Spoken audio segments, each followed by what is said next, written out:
Қазақ эстрада жұлдыздары жеке концерттеріне халықты қалай жинайды? Билеттің бағасын қымбат қояйын десең, көрермендеріңді аяйсың. Қай әншінің кешіне мұғалімдер амал жоқтан барады? Әкімдікке қойыңыз ол сұрақты. Әншілерге болмаса, әншілер қайдан біледі? Билет өткізу кімнің мойнында? Әкімшіліктер әншілермен келіседі. Халық алдында концерт беріп, лық толы залда ән салу кез келген әншінің қалауы. Әрбір әнші жылына кем дегенде бір уақыт гастрольдік сапарға шығып, ел-елді аралап қайтады. Ондағы мақсат қаржы табу емес дейді олар. Үлкен қала болсын, аудан орталықтары болсын, ауылдарға да бардық. Ауылдарда мысалы билетті 500 теңгеден сатасың. 500-700 теңгеден. Ол жерде бір 400 орын болады. 400 орын 500-200 мың теңге сонда. Жолы бар, самолетпен барған неші бар. Ол жолыңды ғана ақтайды да, бірақ ол жарнама ретінде. Ол жерде ауылға барғаннан кейін бір ауыл емес, бір кем дегенде 5-6 ауылды қосып жүрсең, жолыңмен жеген тамағыңды және үстінен бір кішкене тиын-тебен табасың. Бірақ еңбегі оның өте көп.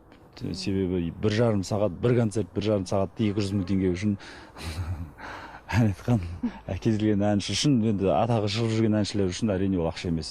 Алайда ақша үшін емес, ел алдындағы абырой үшін жұмыс істеп жүрген әншілердің концерттеріне амал жоқтан келетін адамдар да бар екен. Қазақ сайттарында ішінде толған мұңын жаққан мұғалімнің жазбасы жарыққа шықты. Онда Алматы облысы Қарасай аудандағы мектепте жұмыс істейтін Айман Сағидуллаева есімді мұғалім басшыларының қысымымен әншілердің концерттеріне айына 5 рет барудан шаршағанын, ақшасының бәрін жұлдыздардың кешіне беруден мезі болғанын жазған. Айгүл Иманбаеваның Темір қатын пьесасына барған күні қызым сүтсіз шай ішіп, нан жеп қана ұйықтаған. Айқын Төлепбергеннің концертіне барған күні мен қызымның би үйірмесіне төлейтін ақшамды беріп, қызым биге қатыса алмай қалған. Әнші Роза Әлқожаның концертіне барған күні қызыма етік алуға қойған ақшаны салып жібердім. Егер мен жұмыстан шықсам, менің баламды Бағдат Сәмединова бағама. Мен неге ол кісінің концертіне бармағаным үшін жазалануым керек. Бір айда келетін 5 концерттің екеуіне міндетті түрде билет алуым керек. Оған қоса жол шығыны бар.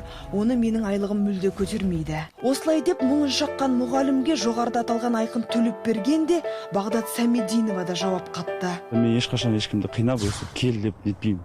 Мысалы, Республика сарайында өткен концертті ешкім ештеңеге қинамадым. Егер қинап нетіп атсам, онда әрине 3,5 адамды ақ жинар едім. Мұғалімдерге ешқашан 5 мыңның билетін бермейміз.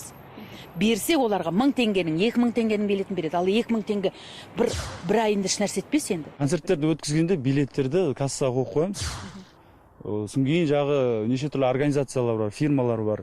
Кәдімгі жігіттер жүреді, предлагать етеді. Ал біреуді сен мысалы саған күштеп сатып ал десе, сен сатып аласың ба? Ешкім сатып алмайды күштеп. Мен енді қинап өткізеді деп, егер біреу барғысы келмесе, бармайын деп тұрған адамға мойнына қинап ешкім салмайды ғой оны. Мектепке беретіндер ма, қайда беретінін білмейміз енді біз. Әншілер расында да билеттің кімге қалай сатылып жатқанынан бейхабар болып шықты. Анықтағанымыздай, концертке билет сатудың бірнеше түрі бар екен. Біріншісі ол касса арқылы, екінші түрі арнайы билет сатумен айналысатын ұйымдастырушылар арқылы, және бір түрі қалалық аудандық әкімшілікпен келісімге келу арқылы дейді әншілер.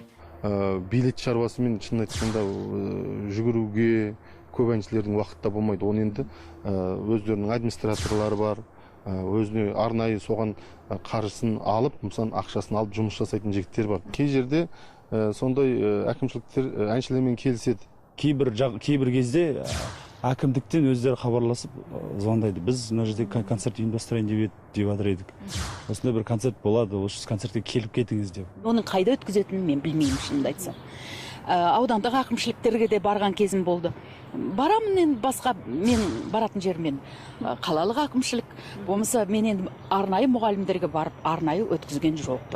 Демек, әншілер мен қалалық аудандық әкімшіліктегілердің арасында осындай бір байланыс бар. Бағдат Сәмединова әкімшіліктегілердің билет өткізіп беруі бартер арқылы жүзеге асатын шаруа дейді. Түрлі мерекелер бар. Сол мерекелік іс-шаралардың бәрінде солар келе қойшы, әніңді айтып кетші дегенде ешқандай ақша сұрамайды.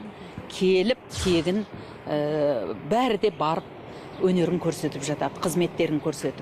Ал енді солардың әйтеуір бір қайтарымы болу керек қой. Барлық әншілер осы күйді көреді. Барлық әншілер барған жеріне барып келесі менің концертім болғалы жатыр, көмектесе аласыздар ма деп. Менен талайды естіп жатырмын, бала өзінен өзі барып құйылып келген көрерменді көрген жоқпын. Ал әкімшіліктегілердің қалай билет сатып жатқанын әрине әншілер білмейді, бірақ мұғалімдерге билет алмасаң жұмыстан шығасың деген қоқан оқысына Бағдат ханым сенбейді. Кімді шығарып тастапты сол мұғалімнің? Сен концертке бармадың деп.